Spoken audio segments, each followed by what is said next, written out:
రైతులను అవమానపరిచే విధంగా పెట్టారు. రైతు యొక్క బాధ్యతలు అని చెప్పి ఇందులో ఒక పాయింట్ రాశారు. ఏమంటారు, మీరు ఒకవేళ తప్పుడు సమాచారం ఇచ్చినట్టయితే రికవరీ చేయడానికి చట్ట ప్రకారంగా వ్యవసాయ సంచాలకులకు అధికారం ఉంది. అంటే రైతుల్ని బెదిరించే ప్రయత్నం చేస్తున్నారు. రైతులు ఎప్పుడు తప్పు చెప్పరు. రైతులు తప్పు చెప్తారా? రైతుకు అందరికంటే ఆత్మగౌరవ విలువలు ఎక్కువ. భూమిని నమ్ముకుంటాడు తప్ప ఆ రైతు ఎప్పుడు కూడా ఆత్మగౌరవాన్ని తాకట్టు పెట్టుకోడు. రైతుకు మీరు ఇచ్చేదేదో గౌరవంగా ఇవ్వాలి, కానీ రైతును భయపెట్టొద్దు, రైతును అవమానపరచొద్దు. ఇటువంటి పదాలు వాడడం తీవ్రమైన అభ్యంతరకరాన్ని బీఆర్ఎస్ పార్టీ తెలియజేస్తా ఉంది.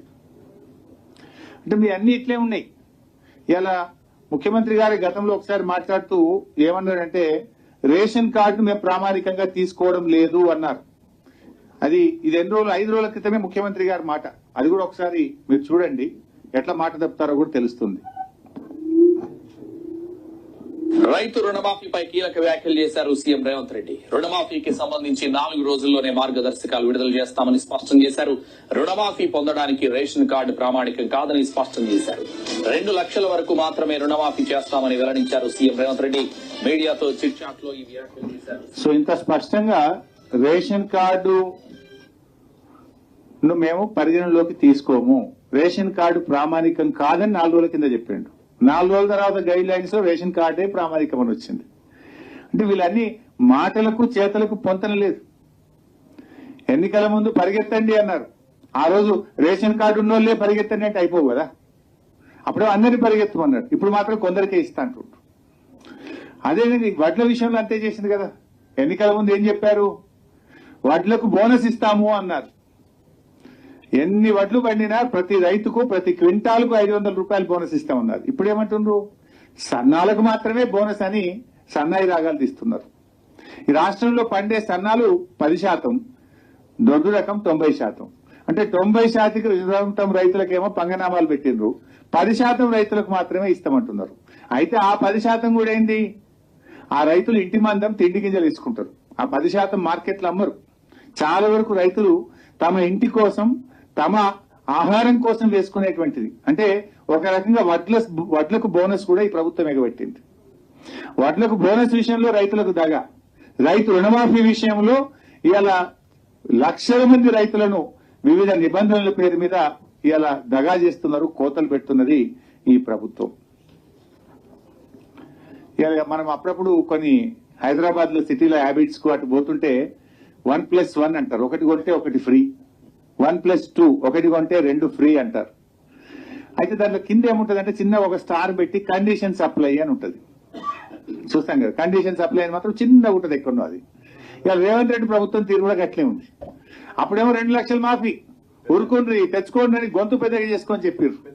ఇప్పుడు మాత్రం కండిషన్ సప్లై అని మెల్లగా 6 పేజీల నిబంధనలను ఈ రోజు మళ్ళీ కండిషన్స్ అన్ని ముంగట పెడుతున్నారు. ఇది ఏదో వ్యాపారంలో చేసినట్టుగా ఇలా రైతుల పట్ల ఈ ప్రభుత్వ వ్యవహార తీరు గట్ల కనపడతా ఉంది. అదే బీఆర్ఎస్ ప్రభుత్వం మేము ఆ రోజు రేషన్ కార్డు పెట్టలే. మొదటి విడతలో 35,31,000 మంది రైతులకు 16,144 కోట్లు మాఫీ చేశాం. రెండవ విడతలో 22,98,000 మంది రైతులకు 13,000 కోట్లు మాఫీ చేశాం. 2 విడతలు కలిపి 29,144 కోట్లు మేము రైతు రుణమాఫీ కింద రాష్ట్రంలో రైతులకు చెల్లించాం. కానీ మీరేమన్నారు, మేము తక్కువ చేసినామని, రెండవ విడతలో పూర్తిగా ఇవ్వలేదని, మేము 2 లక్షలు ఏకకాలంలో చేస్తామని, నిబంధనలు లేవని, ప్రతి రైతుకు మేలు చేస్తామని. ఇవాళ మీరు పీఎం కిసాన్ నిబంధనలు, రేషన్ కార్డు నిబంధనలు, కుటుంబం యొక్క నిబంధనలు, రీషెడ్యూల్ పేరు మీద నిబంధనలు, ఆధార్ కార్డు పేరు మీద నిబంధనలు, స్వల్పకాలిక పట్టణాల పేరు మీద నిబంధనలు, ఇన్ని నిబంధనలు పెట్టి ఇలా రైతులకు రుణమాఫీ ఎగ్గొట్టే ప్రయత్నం ప్రభుత్వం చేస్తా ఉంది. ప్రజలు గమనిస్తా ఉన్నారు. సో ఇప్పటికైనా నేను ప్రభుత్వాన్ని కోరేది ఒక్కటే, ఈ నిబంధనలు సరళించండి, వీటిని వెంటనే రద్దు చేయండి. మీరు కేవలం రైతుకు పాస్బుక్ ఉందా లేదా, బ్యాంకుల క్రాప్ లోన్ తెచ్చుకున్నా లేదా, పాస్బుక్ ను ఆధారంగా చేసుకొని క్రాప్ లోన్ తెచ్చుకున్న రైతులందరికీ ఇచ్చిన మాట ప్రకారంగా రుణమాఫీ చేయాలని, డిసెంబర్ 9, 2023కు తేదీ తర్వాత అయ్యే వడ్డీని కూడా రాష్ట్ర ప్రభుత్వమే చెల్లించాలని బీఆర్ఎస్ పార్టీ డిమాండ్ చేస్తుంది. భరోసా విషయాలు కూడా కొన్ని కండిషన్స్ పెట్టబోతున్నారు. ఆ కండిషన్స్ వచ్చిన తర్వాత తప్పకుండా దాని మీద కూడా మాట్లాడతాం. వాళ్ళు ఇప్పుడు రైతు భరోసా ఏం చేస్తారు ఏంది ఇంకా ఇప్పటికేదో మీటింగ్లు పెడుతున్నామని చెప్పారు. వాటి వచ్చిన తర్వాత అసెంబ్లీలో కూడా దాని మీద చర్చ పెట్టామన్నారు. తప్పకుండా బీఆర్ఎస్ పార్టీ మా అభిప్రాయాలను మమ్మల్ని అడిగినప్పుడు తెలియజేస్తాం.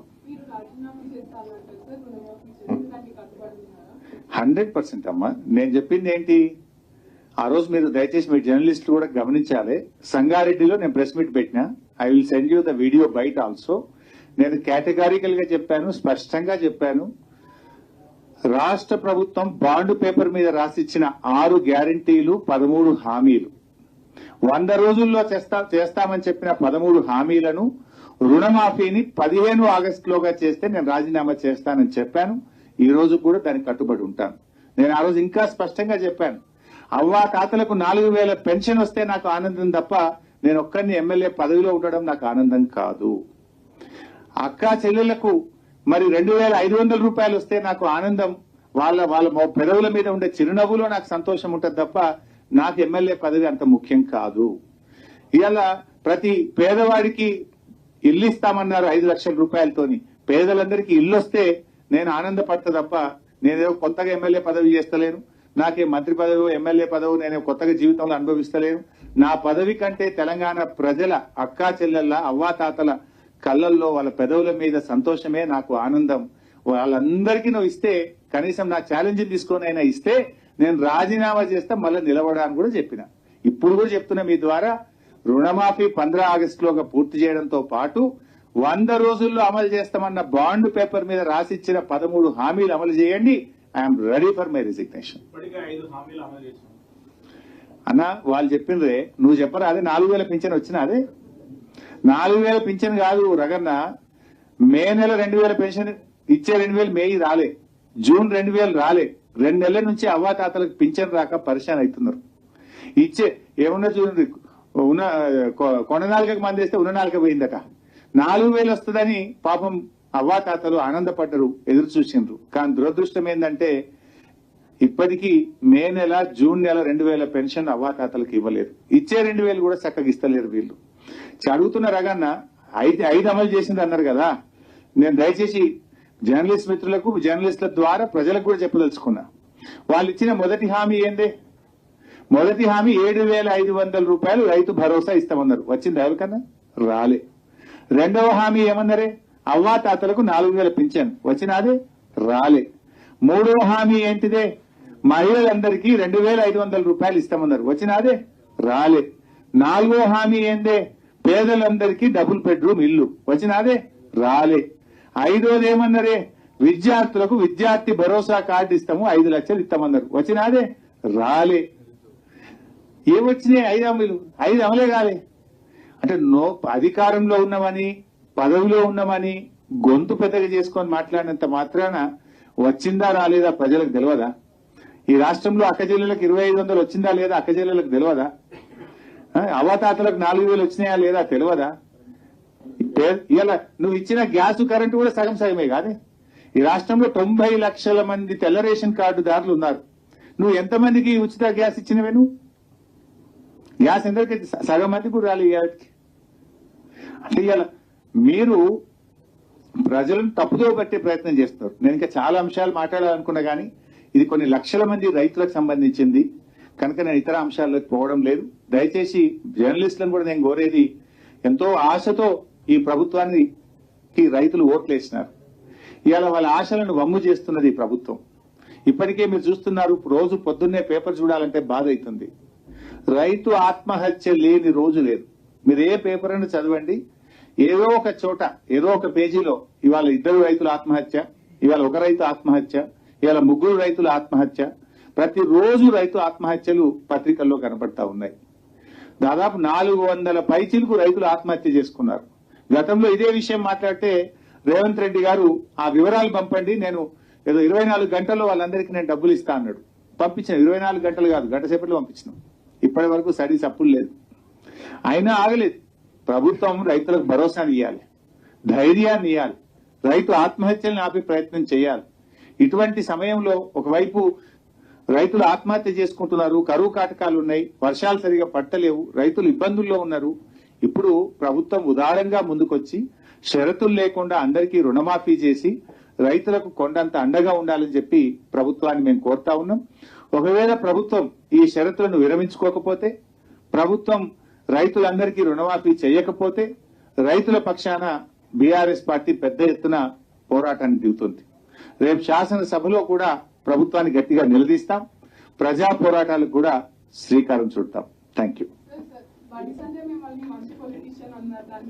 ఐ కెన్ కామెంట్ అమ్మా. నా బాధ ఏంటంటే అది హెడ్డింగ్ అవుతుంది, ఇది పోతుందేమో. ఇది పాపం సంఘంగా లేనటువంటి వాళ్ళు